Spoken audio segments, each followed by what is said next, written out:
So welcome everyone. You are now currently in America, in Europe, in the Middle East, in Asia, and in Africa. We are very happy to have Elissa Ballard with us.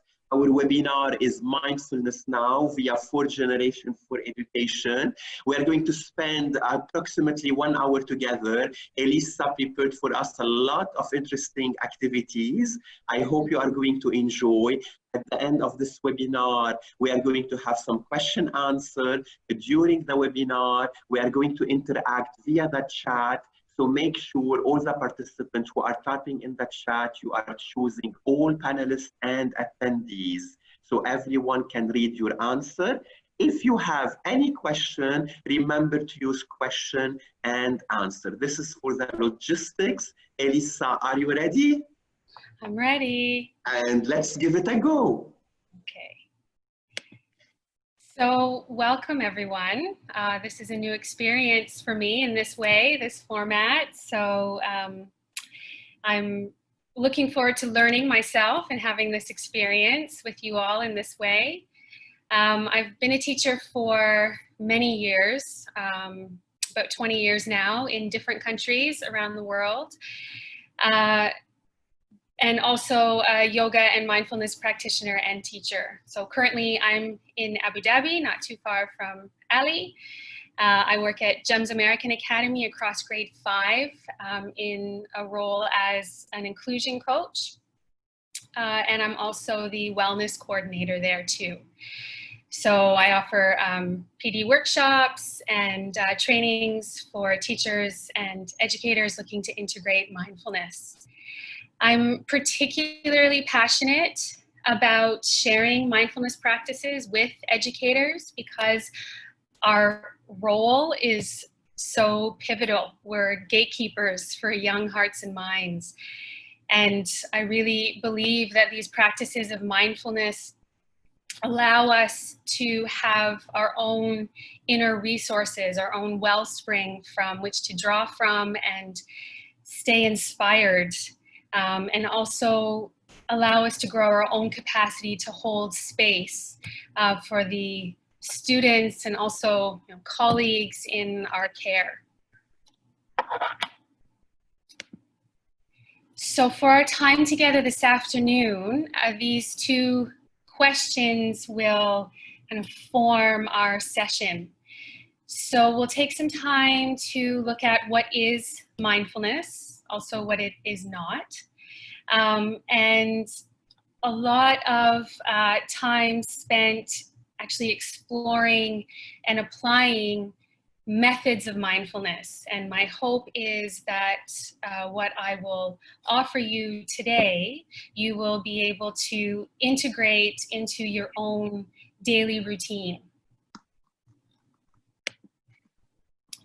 So the methods that I have for us today are 3. The first one is a 2-word check-in, which I will take you through next.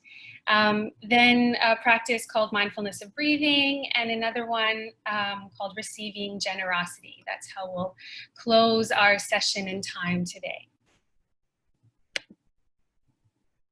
So we're going to start now. No time like now. So just bring yourself. This practice is just a few minutes in length, but it helps us to become present with what is here. And so what I would like you to do is just find a way that you can sit comfortably. And you can close your eyes if you like. Or you can just keep them half open. It's a personal preference. And let your hands just rest palms down on the legs. And if you're in a chair, really let your feet ground into the floor underneath you. Get your sitting bones heavy and let the crown of the head really lift towards the sky and the shoulders soften from the ears.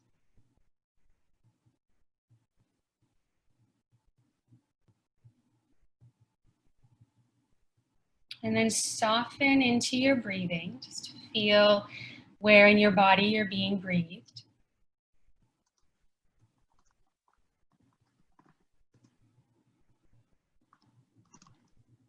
And the intention here is we'll just do an inner inventory, like an inner sweep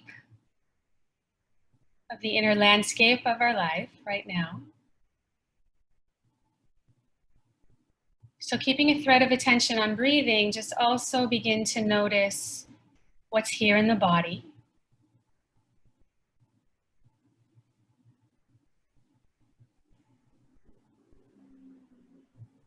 Just any raw sensation.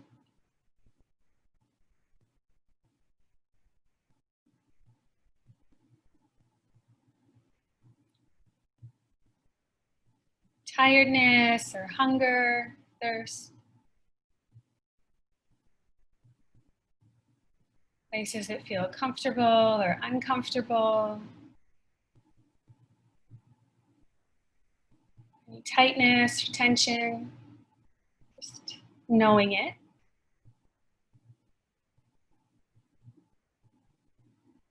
And then also now just taking in and knowing what's here in the heart space. So any feelings, all in different time zones and different times in your day, but what's with you here at this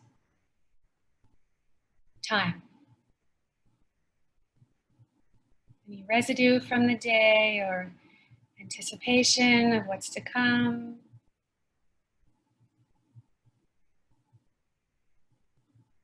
Just noting any feelings.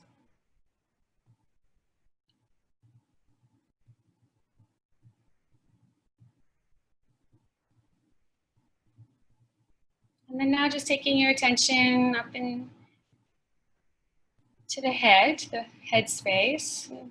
Again, just shining the light of awareness here. Is it busy and crowded or quiet, spacious?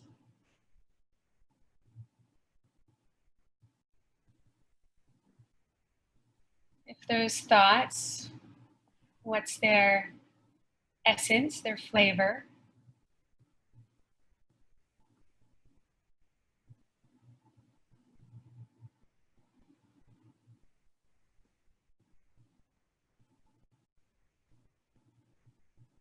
And then as you breathe out, just focus more on the exhale.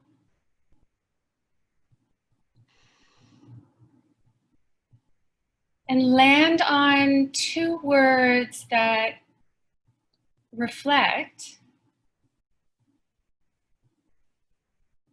how you are now. And then you can write them in the chat. Very good. So after this relaxation moment, let's see the feeling of our attendees. Please write in the chat, how do you feel after this exercise?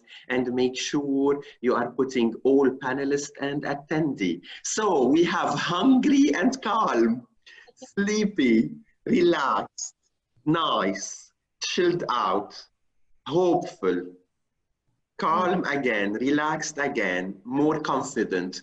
We are not raising our hand in this webinar, so please text us anything in the chat. Make sure you are writing all panelists and attendees. And if you have any question, you can write it in the question and the answer. So many positive comments, many positive feedback, relaxing, good, comfortable.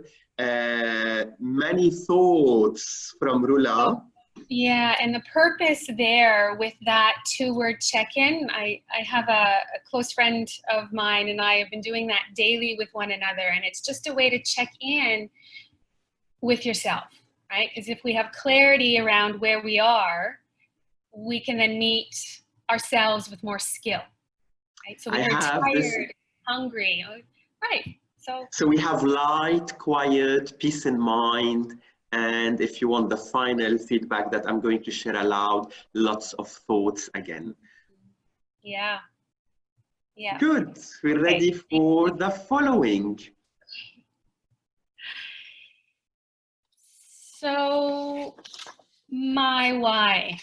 I always think it's so important to start here so that you can understand why I have been seeking these practices and integrating them and then sharing them for many years now.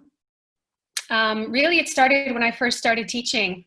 So, the tender age of 20, I needed something to help with feelings of anxiety and overwhelm. And so I started yoga, and very quickly I was really interested in the fact that just by learning how to breathe properly and take deep diaphragmatic breaths, that I was able to ward off anxiety attacks. So I wanted to learn more, and it started from there.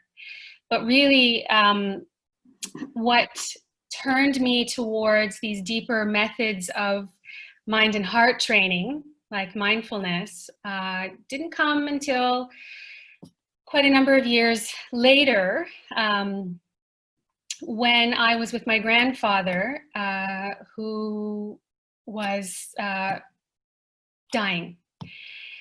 And as I sat with him, he just, he kind of looked at me and he said, I have things that I still want to do. And I stopped and I looked at him and I'm thinking, well, like what? You're 94. You've been a pillar in the community, a stand-up citizen, and what more could you have wanted? And what he named was really simple.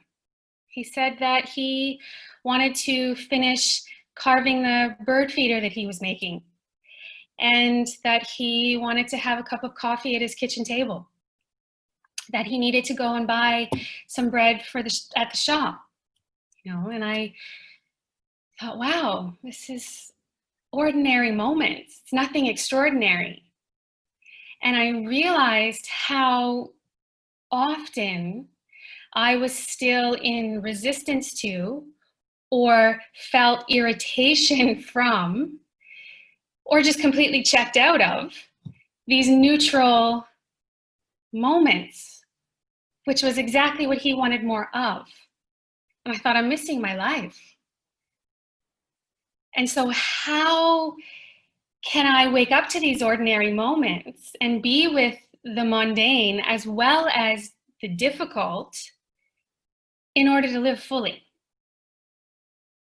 And so that really motivated me to seek and learn and study and share. So here I am now. And so I would like to know, before we go any further, and this is also something you can offer in the chat, I would like to hear this. What is mindfulness to you? Could be a word, a feeling, an experience. And we hear this word mindfulness so much now. So what does it mean to you? And do you have questions? What questions have you come with that can possibly help me guide our discussion? Okay, so remember, you need to write all panelists and attendees so everyone can see your answer. And people, Elissa started to say alertness, mindfulness is awareness, coherence, inner peace, being present in the moment, it's meditation, here and now, awareness combined with appreciation, focusing on myself. The chat is really going very fast. So being present, satisfaction and happiness. By the way, I don't know how to translate mindfulness to Arabic because we use it a lot and I'm not sure we have the word in Arabic. So being totally aware, peace, focused mind, consciousness, the power of now, self-confidence, and being in the present. Okay. Good. Yeah. Are you happy with those?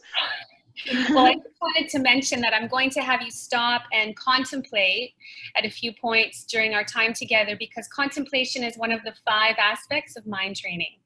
So it's important to pause and reflect and see what's here. Yes, and I know that you prepared for us what is mindfulness, what is not mindfulness. So let's explore this with you. I did, yes. So this is taken from Jon Kabat-Zinn. So many of you, from the sounds of things, will have probably come across his name.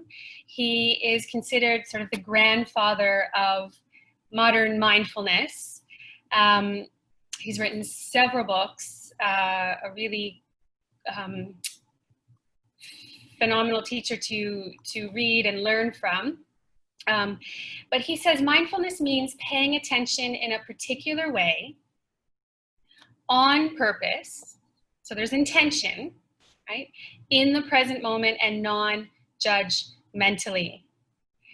And so I was happy to hear the awareness with appreciation there, because I think this is really important, and it often gets left out, that mindfulness is just, you know, being present and being in the moment. Yes, it is, but it's both a technique and a heart-based attitude. So we're paying attention, yes, but in a particular way, with a sense of openness and spaciousness, rather than judgment and rigidity. Okay. I got help from the attendees. They translated the word to Arabic. What is it? They said it's al-yaqaza wal-wa'i.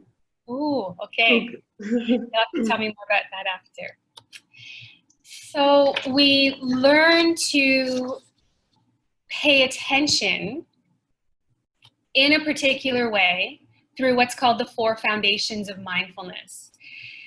And so these are 4 interdependent yet separate domains of our experience through which we train and refine our attention. And we get really interested in how we're relating to experience through these 4 different domains. So the first is mindfulness of the body. So we did that very briefly with that 2-word check-in, what's here, raw sensation in the body. Second foundation is foundation of feeling tones. So what's feeling pleasant, unpleasant, or neutral. Third foundation is mental content. Okay, so what thoughts are in the mind. And the last foundation is quite complex and multifaceted, so we can just simplify it to saying mindfulness of the environment for our purposes. Mindfulness is not about always feeling good, or calm, or being agreeable, or complacent. In fact, it can be quite the opposite. It's actually learning how to be with discomfort. Now this is a primary teaching, and something that we discover very quickly as soon as we start sitting with ourselves for any extended period of time. Whether that discomfort is physical or psychological or both. Also, it asks of us, because we start to see situations with a little more clarity rather than from our reactivity, we are often called to action. And so that can mean discomfort, right? It's not about the absence of thought. It's more about knowing what thoughts we're having and which ones are skillful and beneficial and which ones are not. And so we start again with this clarity to grow into our innate wisdom of discernment. It's not religious. Mindfulness grows our awareness and our compassion but awareness and compassion are innate human capacities. And it's also not a magic cure. So it's not about reducing our stress. It's about changing our relationship to it. And it's a long-term view. It takes time to cultivate awareness, and it takes practice. And that's why it's called a practice, mindfulness practice, because it needs to be practiced.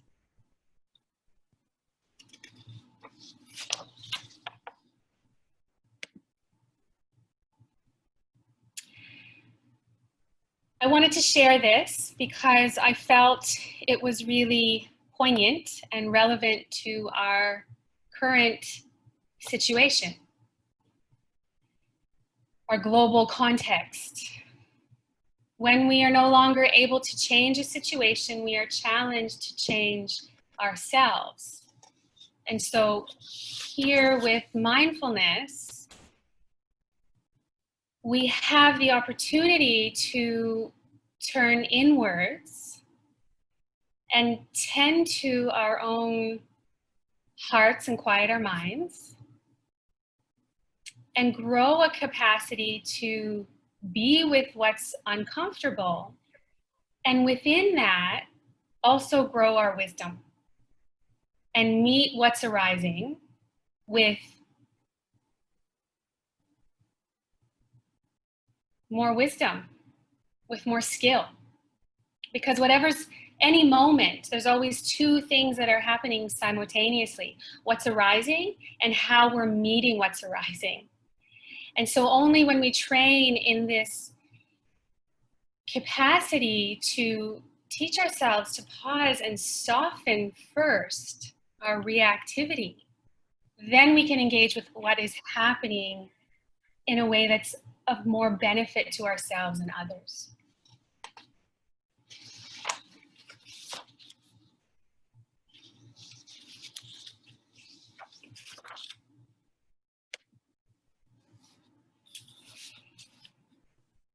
So mindfulness is really inclusive. A really wide, infinite embrace of experience. And the teachings point to turning towards the unwelcome or the discomfort and growing our capacity to be with that, rather than the cycle that seems to be a predicament of our humanness, totally normal, totally natural, where our happiness is dependent upon outside circumstances being a particular way. So instead of continuously rearranging outside elements to be as we prefer them to be in order for us to be happy, we grow a bandwidth to be able to be with it all. So having said that, I'm going to give you a little bit of time here, I think, Ali. These are two really poignant questions to contemplate. And so I'll play a little music while you're having a few moments to inquire. And what I suggest here is that you pause with the inquiry, take a few breaths, and then see what comes out as you write. Pause again, inquire again. So it's not like question, answer, question, answer. It's question, pause, respond. Elissa, do you want the attendee to write in the chat or in their personal journal?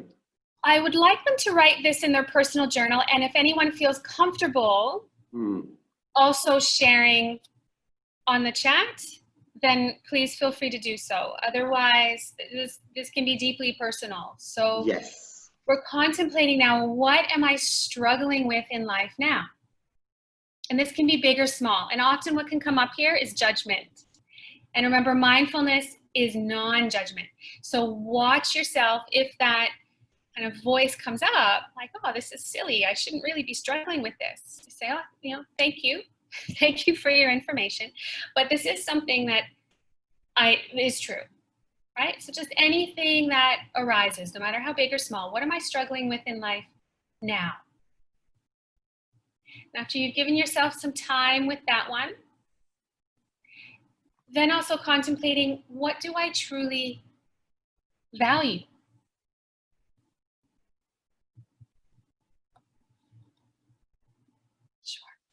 Okay, so I'm struggling to keep my family safe and healthy, struggling to find the peace in mind. I'm struggling with grading, so as a teacher. Yes. I'm finding it hard to deal with the student via the screen, in front of the screen. And struggling with the pandemic situation. Well, and then we have a very long list of struggles. I value my time and my career. Voila. And I value the health and living safe. Good. So we are in half of our time. We still have half an hour. And I know we still have more exercises for you. We do. So yes, let's continue. I'm just going to mention that these two questions are really powerful to stop and ask yourself on a regular basis. You know, what do I truly value that realigns our intention, our living intention, right? And checking in to see what's misaligned, right? Or where adjustments can be made and sometimes where they can't. And then that becomes just the capacity of bearing with what's there. So, yeah, time for another practice. So this is mindfulness of breathing. And the purpose here is really to fortify some mental stability. We are often multitasking, and the mind really is like a sponge, so it will absorb all the different conversations and tasks and experiences that are going on at one time. And the purpose of this method is to simplify what the mind is paying attention to and to cultivate a relaxed, alert, and stable attention. You know, how often as teachers do we remark that the kids don't have the capacity to pay attention for very long? Yet as grown-ups, I dare say that we are probably pretty similar. So this is, I'm going to say, a simple practice, but please hear me when I say not easy. So again, this is something to take on knowing that it has a measurable benefit and that it will take time to come to complete fruition. So here's what we're going to do. Again, just find your comfortable seat. And the breath is what we're paying attention to because the breath is always with us. It's not dependent on some other object or activity that we're paying attention to, right? Wherever we are, as long as we're living, we're breathing. So this is something that you can practice in lots of different areas of your life, right? Even waiting in line at the grocery store, if that happens again and you're still going out. But yes, let's start in this formal way. And it's recommended that we do this for at least 6 minutes a day. So this is really good to do the first thing when you wake up in the morning and also at the end of the day before you go to bed. This idea of bringing mental stability and clarity. So again, if you're in your chair, just let the feet find the floor. If you're seated on the floor, then really just feel the contact with the ground underneath you.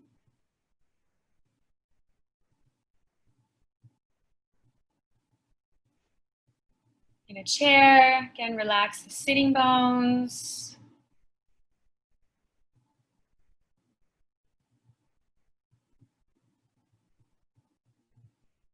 Feeling grounded and heavy through the lower body.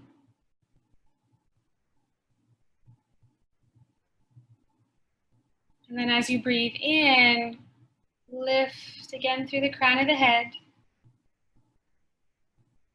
Relax the shoulders from the ears. And we take time to align our physical posture so that we bring to the practice an intention to pay attention. We're intending to pay attention.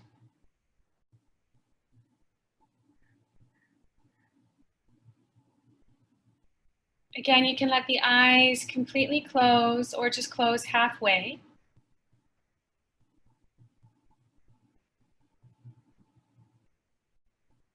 And unhinge your jaw as you relax your tongue away from the roof of the mouth.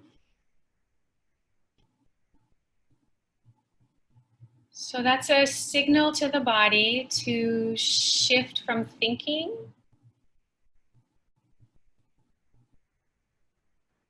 to being.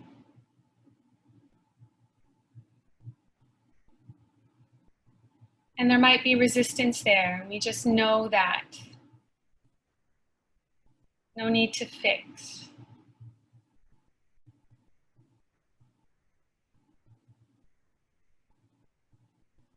And then again, turning towards your breathing.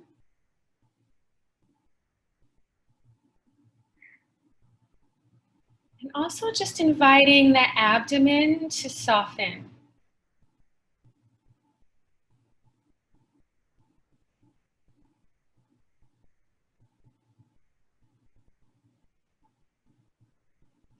Facilitates a feeling of groundedness and presence. It can help if you just place a palm there, just on your low belly. And if there's any resistance to softening there, then we're going to soften attitudinally towards any hardening. Bringing a real spirit of friendliness and kindness towards ourselves as we practice in this way.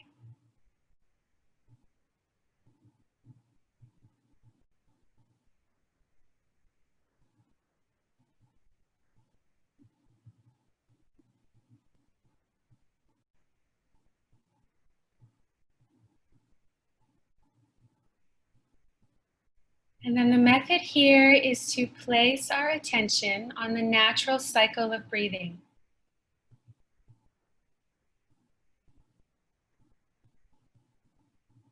Only. Watching the in-breath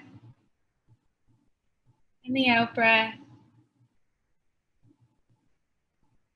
And we're knowing when we become distracted. That's the mindfulness. We notice when we become entangled in thought.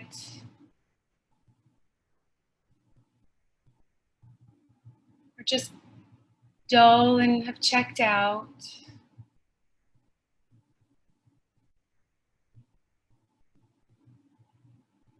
And with gentleness and infinite patience, we just return to the method.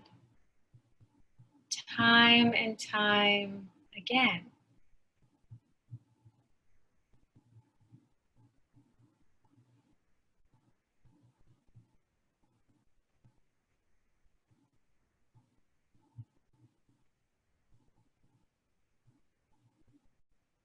If you're noticing that your mind is tending towards sort of restlessness or excitation, and focus your attention more on the out-breath. Or if the opposite's true, noticing that there's tiredness or dullness, lethargy, then place your attention more with the in-breath.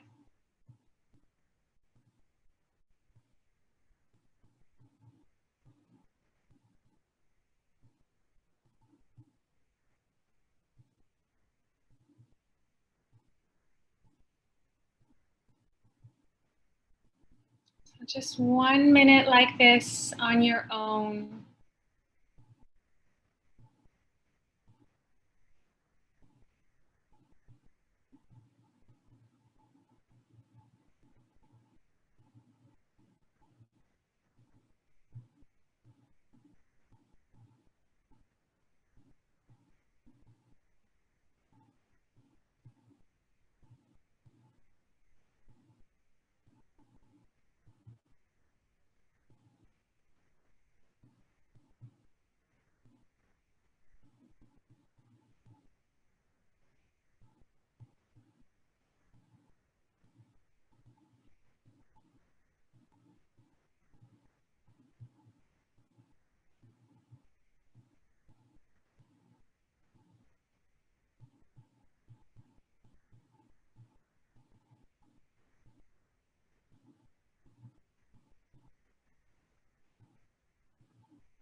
And then if the eyes are closed, the next time you breathe in, just open the eyes slowly, taking in some visual content and light in the space around you.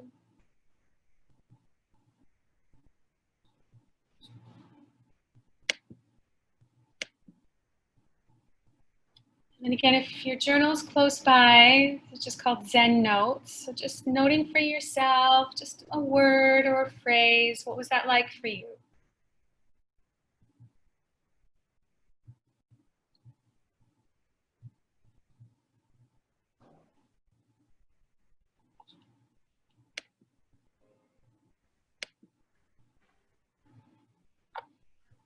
So now that we've connected some to our minds and hearts, the last method that I wanted to share with you is this one. It's called Receiving Generosity. And so there's a neuroscientist named Dr. Rick Hansen, and he does really fascinating work in this field. But he has discovered that contentment, I prefer that word over happiness, so contentment can be hardwired. But like anything, it's a practice. So having a core feeling of gratitude within us gives us or fosters resilience and well-being. And there's practices to help us do that. Another way to say it is from a really wonderful, profound teacher and psychologist, Jack Kornfield. He puts it like this: the heart is like a garden. It can grow compassion or fear, resentment or love. What seeds will you plant there? Elissa? Yes. One of our attendees have tears in her eyes, so it seems you are really touching the heart of the participants. Thank you.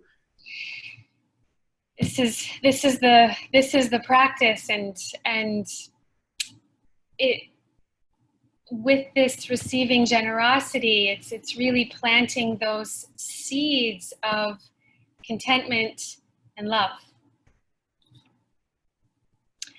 So we're going to practice it now. I'm going to go back to this one. We're going to practice it now. So again, stay where you are. Actually, this one can even be done laying down. This is a beautiful practice even to do in bed before you go to sleep. And so just getting comfortable physically where you are and allowing yourself to aspire here to allowing feelings of gratitude and love. Even if it doesn't quite resonate with you yet, we're aspiring to our essential nature. These well wishes for ourselves and others.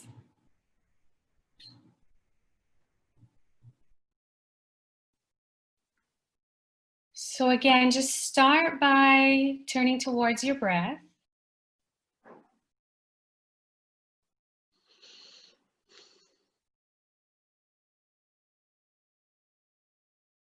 And feeling your breathing.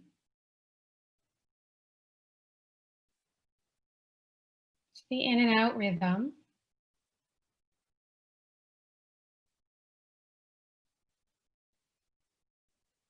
And keeping a thread of attention on your breath in your mind's eye. Scanning over your day or the last few days.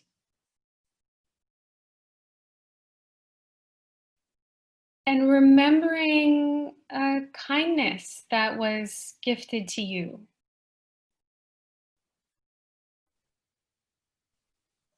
Whether it was an encouraging word or a smile, a soft touch.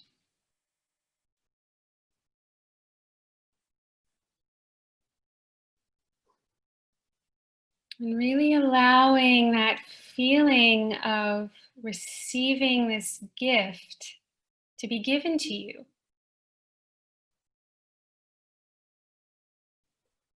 Noticing, of course, if resistance arises to doing so. And again, growing past that into our highest aspiration for ourselves.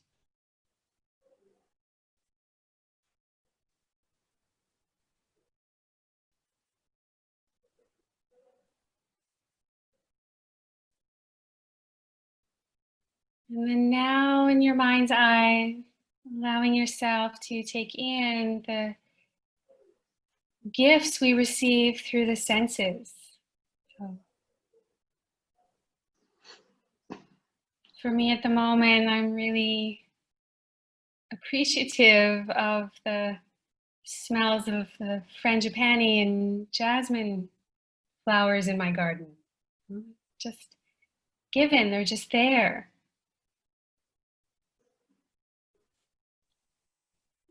Maybe for you, it smells of homemade food, cooking.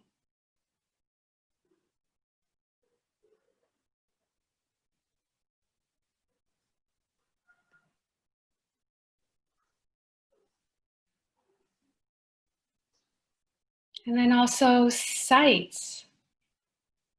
Even if we can think about the gifts we receive through seeing sunrise or bright blue sky on a clear day.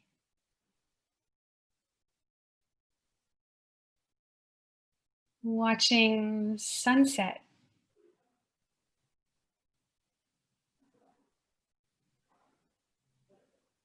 And allowing those feelings of wonderment and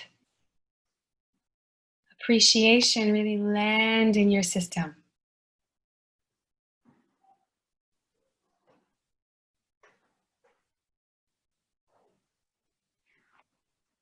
And all the stars on a clear night.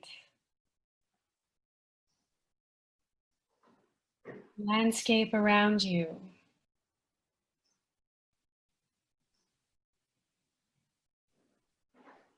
Really slowing yourself down and in your mind's eye, really taking these gifts in.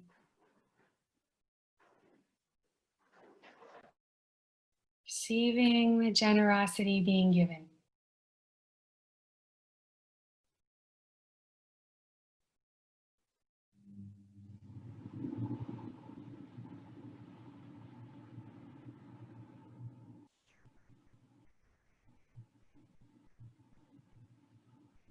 And then the next time you breathe out, just make it a little longer. You can even exhale through the mouth. Just come back to feeling the breath in your body.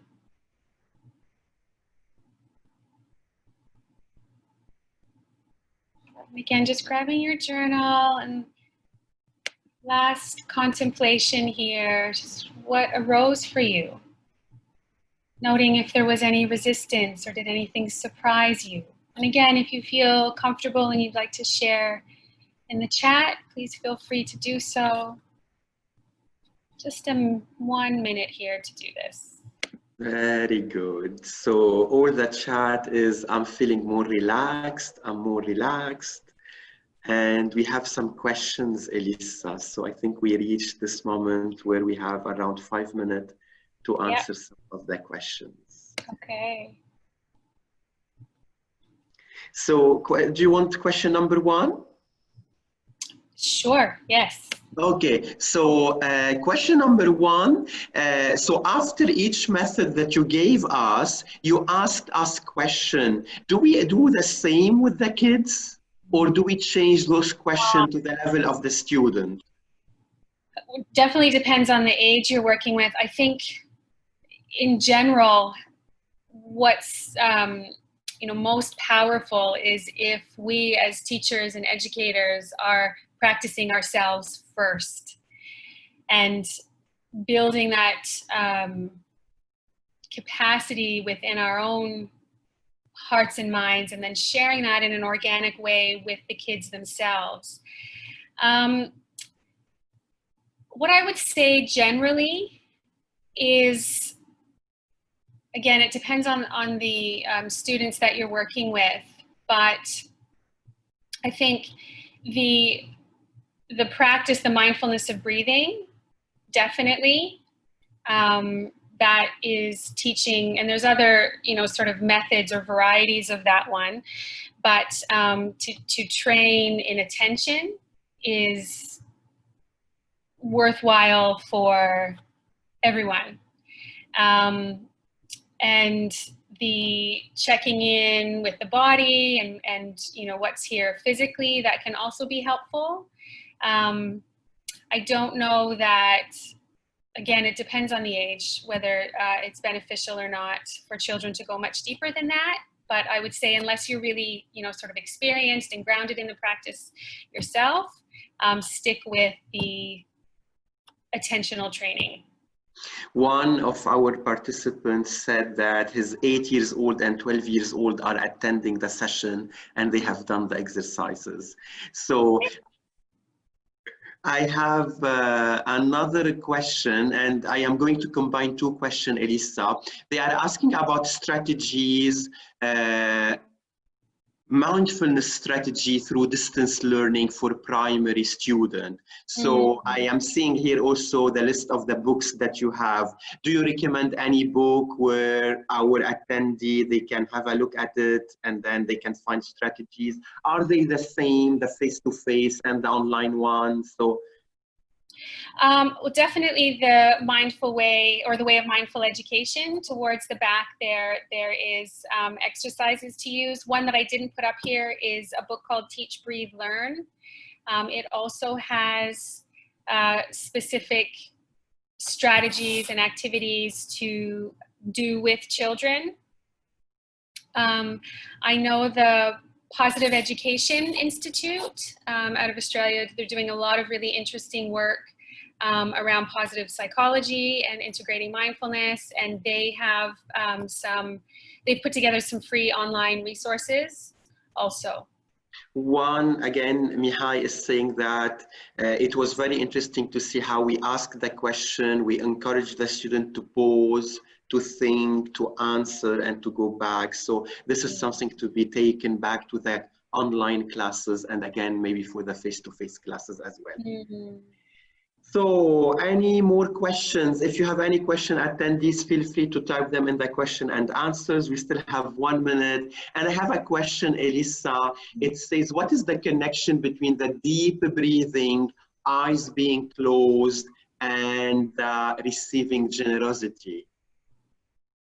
What's the connection? Yes, so when we are taking a deep breath, we are closing our eyes, and then we are receiving generosity.